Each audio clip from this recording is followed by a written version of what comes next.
복된 주일 아침 주의전을 찾으신 여러분들에게 하나님의 은혜와 평강이 함께 하시기를 축원합니다. 옆에 있는 분들과 한번 반갑게 인사 나눴으면 좋겠는데요. 잘 오셨습니다. 하나님은 당신을 사랑하십니다.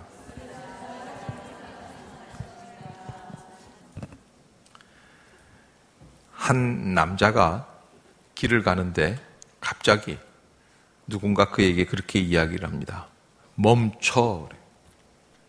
그래서 탁 멈추니까 순식간에 그 저쪽 언덕에서 갑자기 큰 돌 하나가 자기 앞으로 떨어지는 겁니다. 계속 갔으면 어떻게 되겠어요? 돌에 깔려서 죽는 거죠.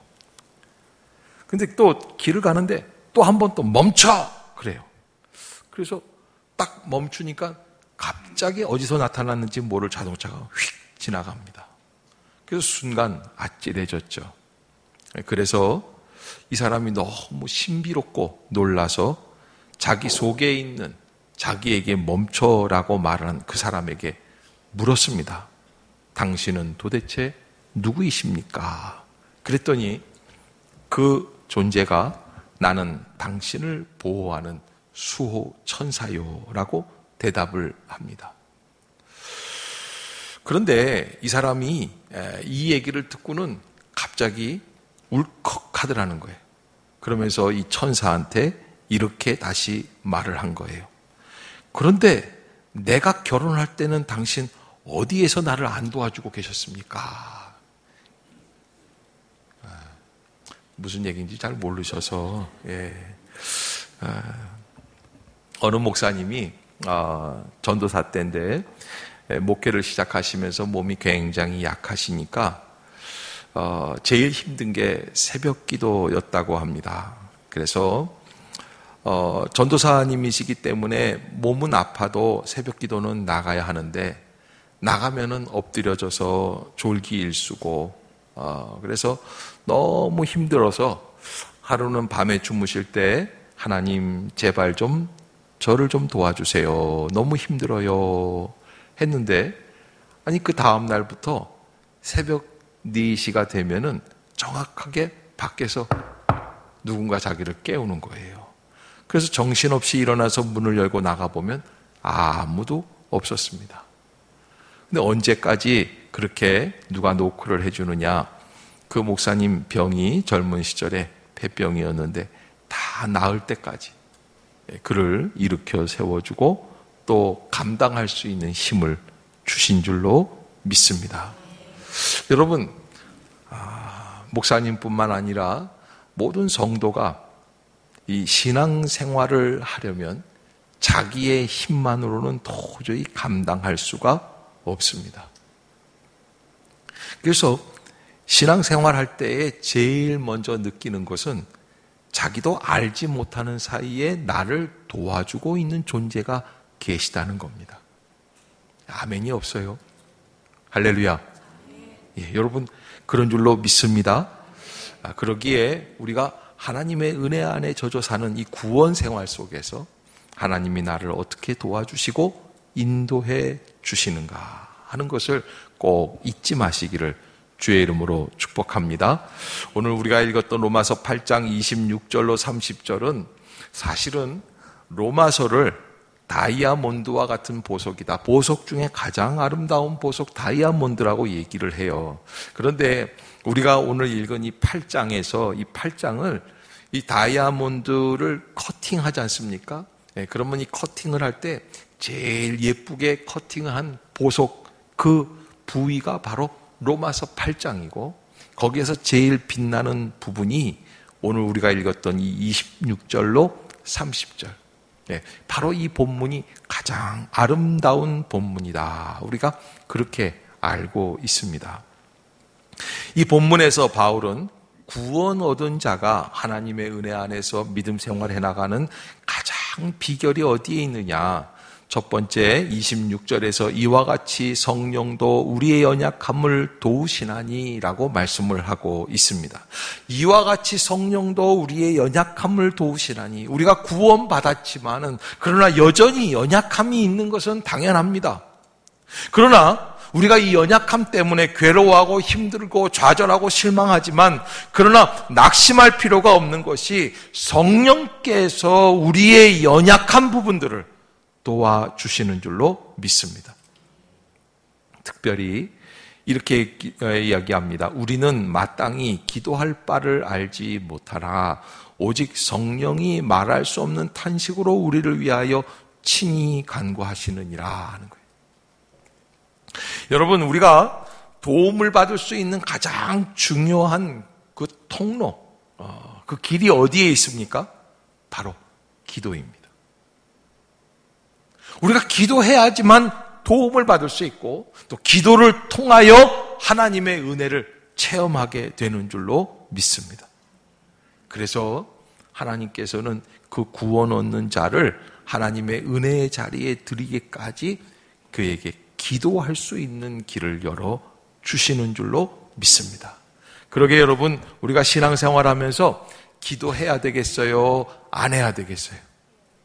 당연하죠. 해야지 돼요. 기도 안 하고 나는 구원 얻은 성도입니다 라고 말을 할 수가 없는 거예요. 당연히 기도해야지만 된다 라고 우리는 알고는 있어요. 그런데 그렇게 실천하기는 어렵죠. 그러기에 오늘 본문을 통해서 우리가 한 가지 깨달아야 할 것은, 아하, 내가 하나님의 도움을 얻기 위해서는 뭘 해야지 된다? 기도해야지 된다. 특별히 기도할 바를 알지 못할 때도 성령이 말할 수 없는 탄식으로 우리를 위하여 친히 간구하시기 때문에 성령님께 도움을 구하고 기도하는 마음으로 살아가야 할 줄로 믿습니다. 그것이 우리의 신앙생활 속에서 우리가 감당해야 할 사명이죠. 미국 애리조나에서 실제로 있었던 어느 목사님의 이야기인데요. 하루는 그 아내와 두 딸을 차에 태우고 집으로 운전하며 가고 계시는데 그날은 비가 너무 심하게 내리고 어두워서 전조등 불빛도 잘 보이지 않을 정도로 비가 몹시 세차게 내리는데 집에 가는 길에 큰 다리가 있는데 다리 양쪽에 이렇게 쓰여져 있다는 거예요. 모르는 사람은 이 지역에서 차에 태우지 마십시오. 미국 영화 같은 데 보면은 왜 미국 큰 길가에서 자기 좀 차에 태워달라고 이렇게 손을 이렇게 들고 있는 사람들이 있지 않습니까? 미국은 차 없으면 살아갈 수 없는 동네이기 때문에 차를 좀 태워달라는 거예요.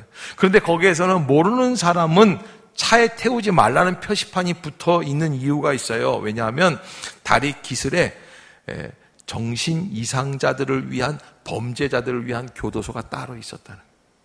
그 교도소는 교도소인데 그 교도소는 어떤 교도소냐면 정신 이상자들을 위한. 그래서 그곳에서 가끔 탈옥한 죄수들이 차를 얻어 타려고 내려와서 그 사람들을 위협하기 때문에 이 지역에서는 차를 세우지 말라는 거예요. 그런데 그날 밤 그 비가 몹시 내리는 그날 목사님이 그 다리를 향해서 쭉 차를 몰고 가는데 그런데 앞이 잘 안 보이니까 천천히 운전해 가는 거예요. 그런데 다리 이렇게 가까이 와 있을 때 갑자기 헤드라이트 앞으로 사람이 확 나오는 거예요. 그러더니 그 남자가 흠뻑 비에 젖은 사람이 막 그냥 뭐라고 그러냐면 차 좀 세우라는 거예요. 차를. 멈추세요 그러는 거예요. 그러니까는 사모님이 그 차 안에 타고 계시다가 여보 빨리 달려요 그러는 거예요. 그런데 하도 멈추라고 이 사람이 그러니까 이 목사님이 가여운 생각이 드는 거예요. 이 지역에서 이런 사람 태우지 말라고 그랬는데 이 비를 이렇게 맞고 이 사람이 이러는데 나가는 봐야겠다. 그래서 목사님이 나갔어요. 차를 안으로 잠그라고 그리고 사모님한테. 그리고서 나가서 그 사람을 탁 만났습니다. 그때 그 사람이 그 목사님 앞에 서더니 하는 얘기가 있습니다. 뭐라고 그러냐면 여보시오 앞에 다리가 끊어졌습니다. 그러는 거예요. 앞에 다리가 끊어졌습니다. 여러분들은 별로 남의 일이라고 감동이 없는가 봐요. 여러분 그 목사님이 그냥 쭉 지나갔으면 어떻게 되는 거예요? 앞이 안 보이는 다리에서 추락하고 일가족이 죽을 수밖에 없는 거예요. 그때 그 목사님이 그냥 그 자기를 향해서 거의 울면서 그 자기를 멈추라고 얘기했던 그 사람을 그냥 확 하고 안았다는 거예요. 그리고서는 하나님께 감사의 눈물의 기도를 드렸다고 합니다. 그 이후에 그 목사님은 약 30분 동안 그 남자와 함께 거기에서 같이 비를 맞으면서 자켓을 벗어 흔들면서 다른 사람들이 차가 지나갈 때까지, 그래서 경찰차가 올 때까지 거기에 서가지고 사람들에게 차를 세우라고, 멈추라고, 그리고 함께 소리를 질렀다고 하는 그 간증을 들은 적이 있습니다. 여러분, 우리가 구원을 받았지만 우리의 연약함이 뭔 줄 아세요? 구원받은 자답지 않은 우리의 죄된 생각과 욕심과 우리의 태도와 습관들이 여전히 남아있어요. 하나님의 말씀대로 승리하고 순종하고 그 길을 향해 나가야 하는데 내 뜻대로 사는 것이 아니라 하나님 뜻대로 살아야 하는데 내 뜻과 부딪힐 때가 많이 있다는 겁니다. 그러면 순종하기가 싫습니다. 여러분, 지하철에서 돈을 달라고 막 어떤 거린이 막 이렇게 종이를 써가지고 다니면서 막 들이밀면 기분이 좋습니까? 안 좋습니까? 나쁘죠. 그리고 이럴 때 이런 사람이 생각이 나는 거예요. 이런 사람들은 다 그 뭐예요? 그 뭐라 그러죠? 돈 받아오게 하는 거? 그거 뭐라 그래요? 그 깡패들이 시키는 거. 예? 예, 그런 사람들일 것이다. 이 사람을 도와줘 봐야 이 사람은 그 돈을 가지고 뭐야? 두목한테 갖다 주는 수밖에 없는 거예요. 뭐 이런 생각이 막 들죠. 짜증이 나죠. 더운 여름날 길거리에 누워있는 노숙자들을 대하면 어떻게 합니까? 우리의 믿음대로라면 당연히 그런 노숙자들을 도와주고 냉수 한 컵이라도 줘야 되는데 또 한편으로는 이런 사람들을 도와주면 불편하고 복잡한 일들이 벌어지게 된다. 갈등이 생기게 돼요. 그러기에 우리가 이런 여러 가지 성도로서 살기 위해서, 구원 얻은 자로서 살기 위해서 이 땅에서 단순히 개인적인 인간적인 육신적인 생각대로 살지 말고 다시 한번 하나님의 은혜가 어디에 있는지, 하나님의 뜻이 어디에 있는지를 궁구하며 살아가야 한다라는 말씀을 오늘 우리에게 해주시는 겁니다. 자, 우리 한번 27절 한번 같이 읽을까요? 시작. 우리가 알거니와 28절 시작. 우리가 알거니와 하나님을 사랑하는 자 곧 그의 뜻대로 부르심을 입은 자들에게는 모든 것이 합력하여 선을 이루느니라. 아멘. 여러분, 아마 믿는 사람들 치고 이 28절 싫어하는 사람이 아무도 없을 거예요. 목사님들 가운데도 로마서 8장 28절은 다 따로 외우고 제일 좋아하는 구절이 어떤 것이냐라고 물으면 대부분 로마서 8장 28절이라고 대답을 하곤 합니다. 저는요, 이 본문을 묵상하면서 하나님, 우리가 하나님을 사랑하는 자 곧 그의 뜻대로 부르심을 입은 자들인데 모든 것이 합력하여 선을 이룬다라는 것은 어디에 어떤 뜻이 있을까요? 라는 것을 묵상해 본 적이 있어요. 설교를 준비하면서 하나님께서 제게 그런 깨달음을 주시더라고요. 창세기 32장이 생각이 나요. 여러분, 창세기 32장은 야곱이 자기 12아들을 데리고 그리고 하란 땅에서 다시 아버지가 있는 땅으로 돌아오는 과정이에요.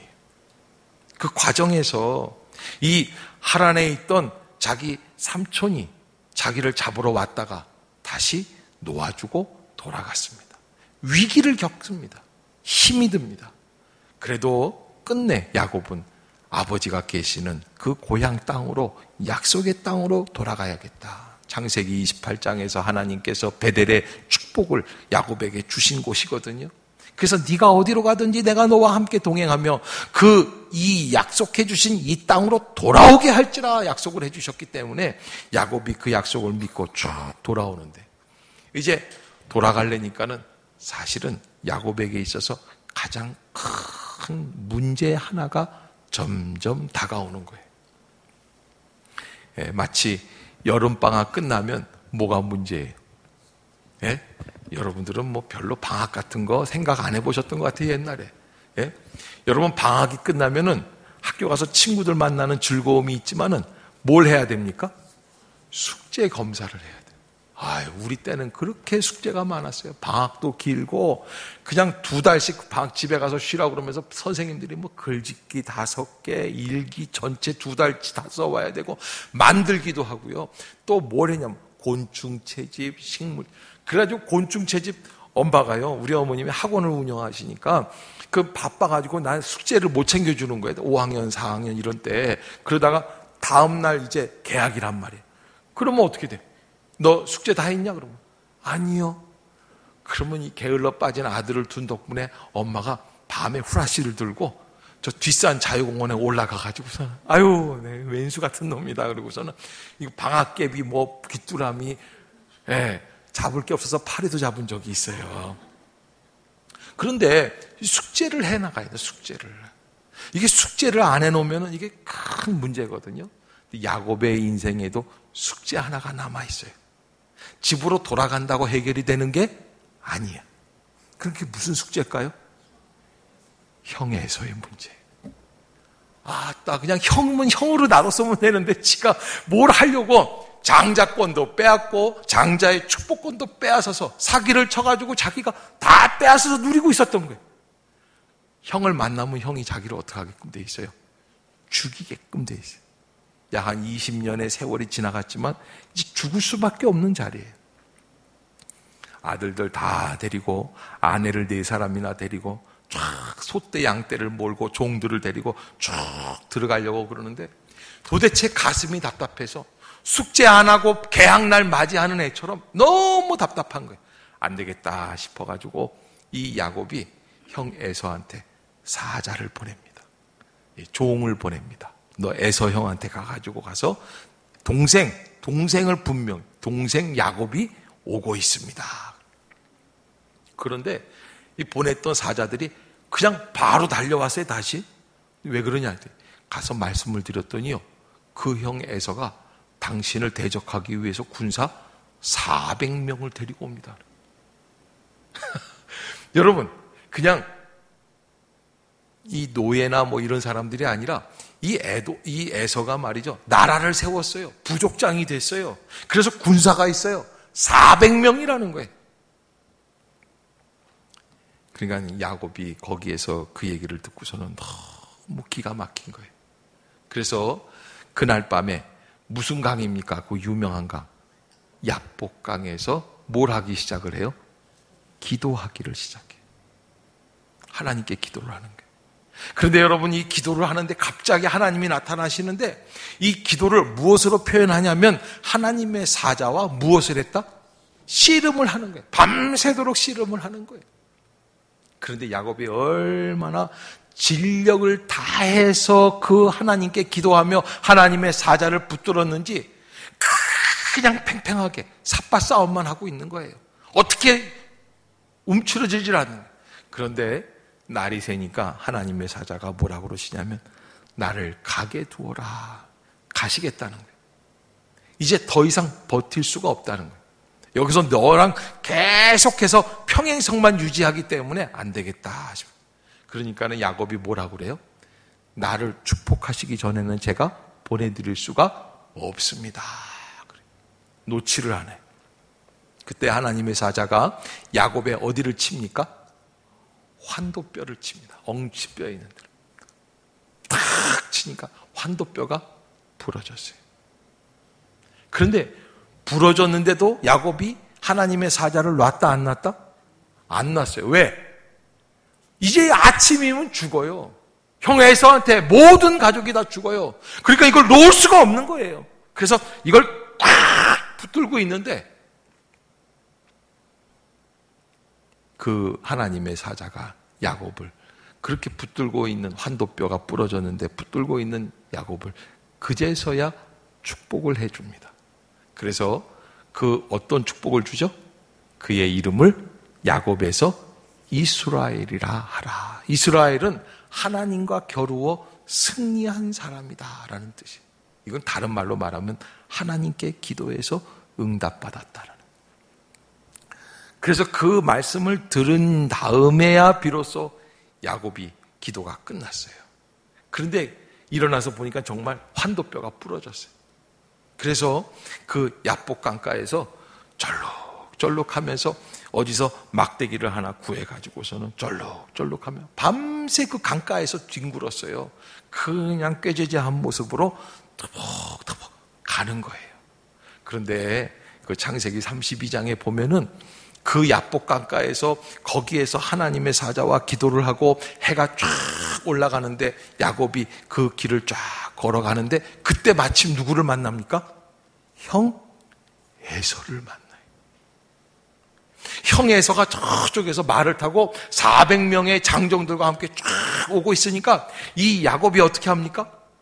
형인 줄 알고 그냥 엎드려서 쩔룩거리는데 엎드려서 쫙 절을 합니다. 그런데요, 그때 형 에서가 말에서 탁 내리더니 야곱을 향해서 더벅더벅 걸어오더니 야곱을 칼로 푹 찌르는 게 아니라 어떻게 했어요? 와락 안아줬어요. 자, 여러분, 어느 목사님이 그러시는데요, 퀴즈를 내시더라고요. 에서가 동생 야곱을 왁 안아준 이유가 어디에 있을까요? 그러더라고요. 성경에는 없어요. 그 이유가 안 쓰여져 있어요. 왜 에서가 죽이려고 400명 군사를 데리고 오던 에서가 왜 갑자기 야곱을 보고서는 안아주었을까요? 그래. 여러분, 왜 안아줬을까요? 어느 목사님이 그래요. 완전히 야곱의 꼴이 거짓꼴이었다는 거예요.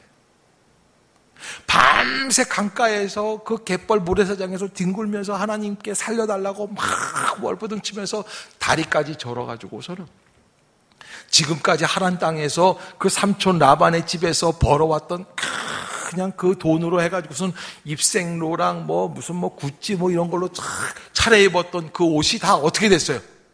거짓꼴이 됐어요.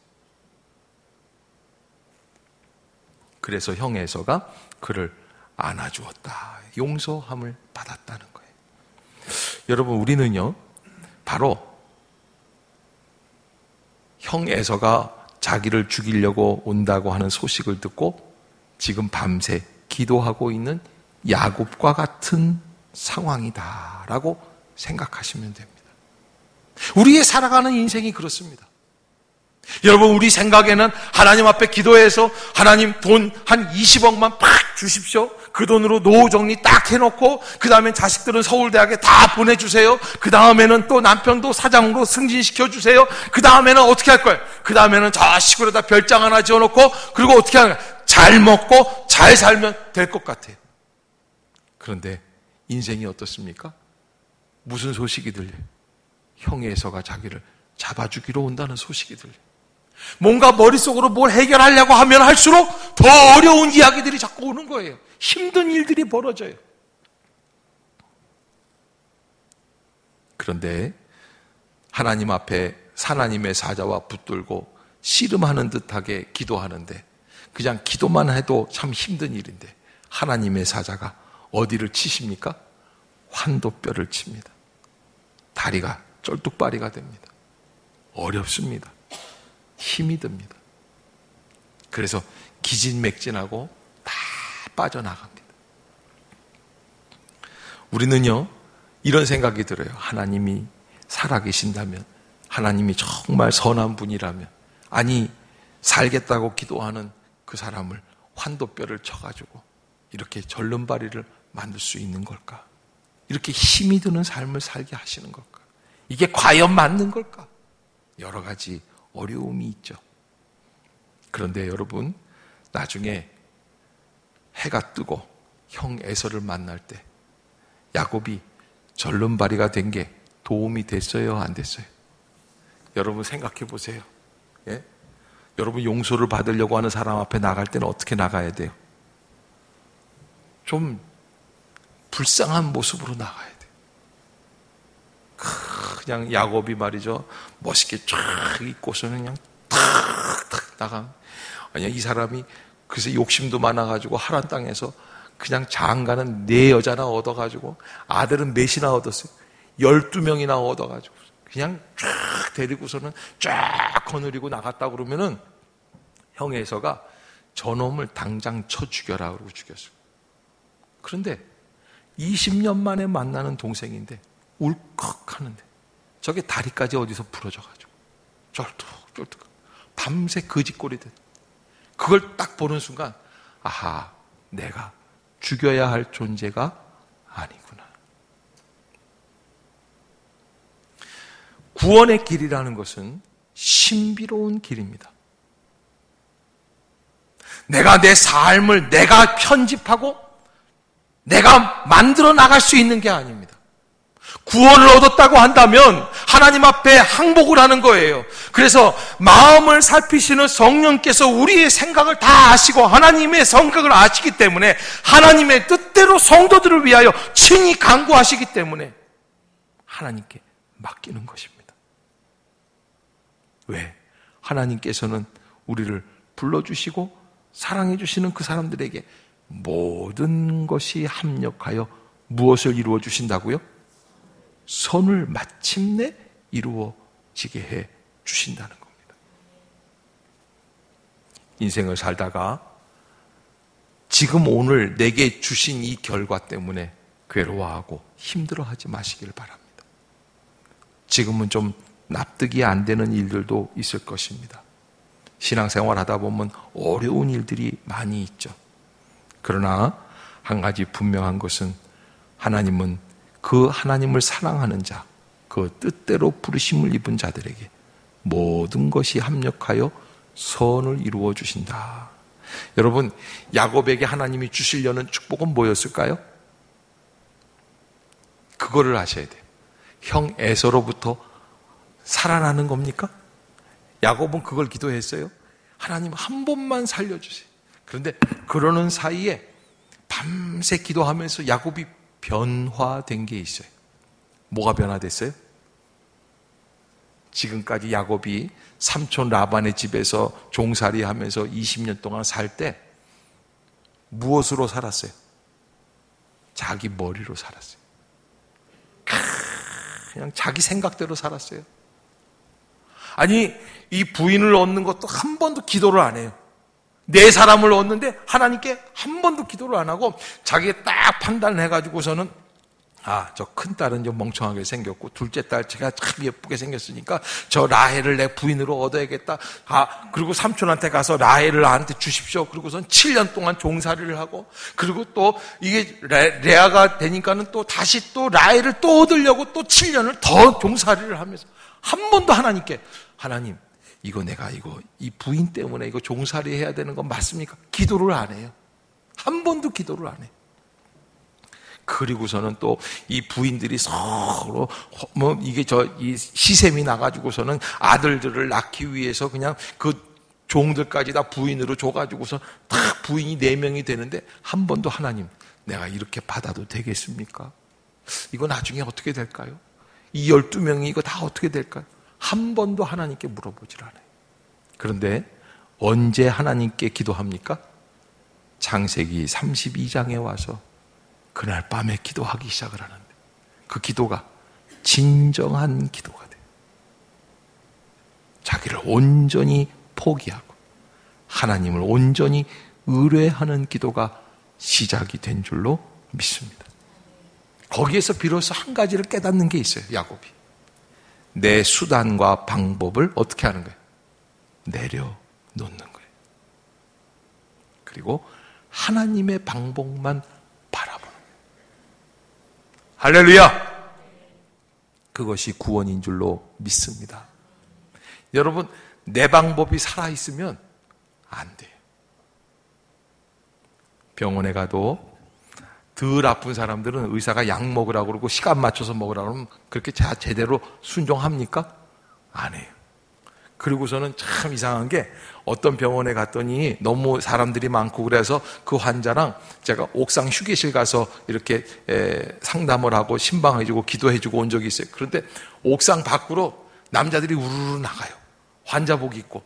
저 사람들은 뭐요? 그랬더니 아유 목사님 말 좀 하세요. 저 아저씨들이 담배 피러 가는 거예요. 여러분 병원에 와서 환자들이 담배 피는 거 맞아요? 틀려요? 근데 왜 펴요? 아직 덜 죽어서 그런 거예요. 자신이 있는 거야. 살만하는 거예요. 여러분, 신앙생활이 마찬가지입니다. 하나님이 우리에게 때로는 감당하기 어려운 문제들을 주실 때가 있습니다. 왜 주십니까? 하나님 말씀만 순종하라고 주시는 줄로 믿습니다. 그때 드디어 하나님의 은혜 안에 우리가 들어가게 됩니다. 우리가 바라는 것은 성령의 중보하심입니다. 하나님, 나는 부족합니다. 나는 연약합니다. 나는 불쌍히 여겨주세요. 자, 우리 30절 한번 같이 읽어봅시다. 시작. 또 미리 정하신 그들을 또한 부르시고 부르신 그들을 또한 의롭다 하시고 의롭다 하신 그들을 또한 영화롭게 하셨느니라. 아멘. 여러분, 참 감사하지 않습니까? 우리가 천국에 들어간다는 것은 정말 힘들 것 같은데 하나님이 그거를 해주시겠다는 거예요. 어떻게 해주시면 됩니까? 우리가 주님을 믿고 따라가기만 하면 됩니다.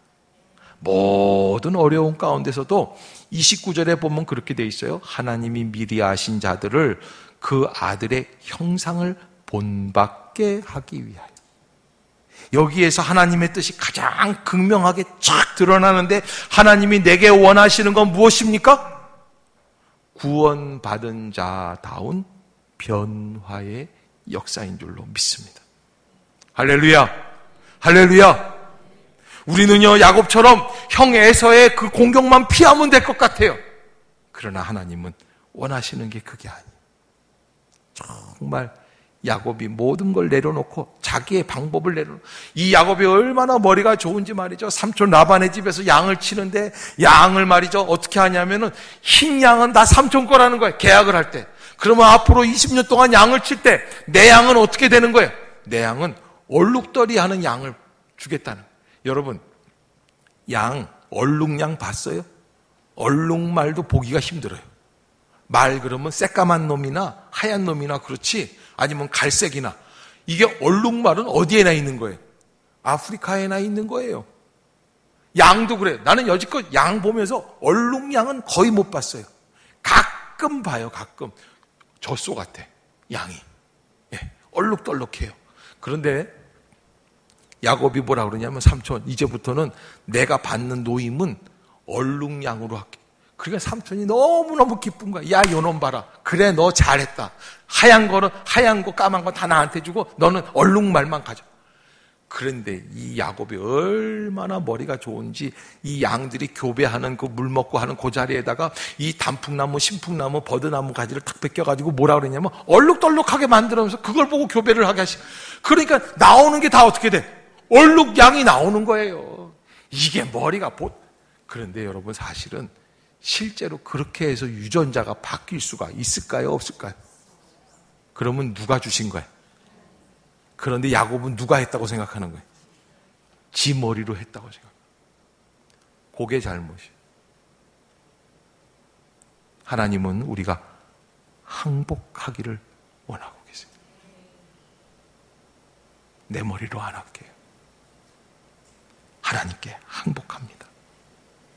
그것이 구원 얻은 자의 가장 중요한 특징입니다.